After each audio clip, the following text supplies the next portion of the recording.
आता इथे बनवणार आपण चीज आप्पे बनवणार आहे. ताई नमस्कार. नमस्कार. काय आपलं नाव? माझं नाव मयुरी सूर्यवंशी. ओके. हे डाळींचे आप्पे आहेत तर मी ओके. आता आहे ना त्याच्यामध्ये चीज आप्पे बनवणार आहे. ओके, त्याच्यामध्ये चीज ॲड होणार. हो, हे जे चीज क्यूब्स आहेत ते मी करून घेतलंय आणि ओके. ह्या याच्यामध्ये टाकणार आहे. इडली आहे, मेदूवडा आहे, हां. आप्पे आहेत, ढोकळा आहे, साबुदाणा खिचडी. आता हे मी क्रश केले ते जेव्हा आप्पे होतील ना त्यावरून टाकणार आहे. सो हे चीज आप्पे झाले. एवढे चीज आहेत, बाकीचे हे मी प्लेन रेग्युलर आप्पे. हो. ओके.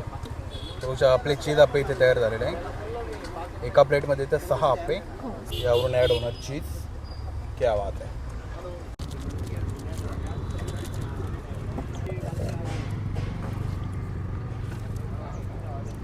सोबत 2 चटणी येतात. बर. एक ग्रीन येते आणि एक रेड येते. ओके. ही रेड ही रेड चटणी. चटणी आहे. ओके. तर हे आपले चीज मसाला आप्पे रेडी आहे. ओके, तर आपला ॲड्रेस काय येणार ताई? आपला ॲड्रेस गंगापूर रोडला आहे. केबीटी सर्कल आहे ना, केबीटी कॉलेजच्या एकदम स्ट्रेट आलं ना, लॉ कॉलेजच्या समोरच आहे. ओके, लॉ कॉलेजच्या एक्झॅक्ट समोर येणार. हो. आणि आपला टायमिंग सकाळी 8 ते 1 वाजेपर्यंत. 8 ते. आपले इंजिनियर आप्पेवाले यांचे स्पेशल चीज आप्पे आपल्या इथे तयार झालेले बघू शकता.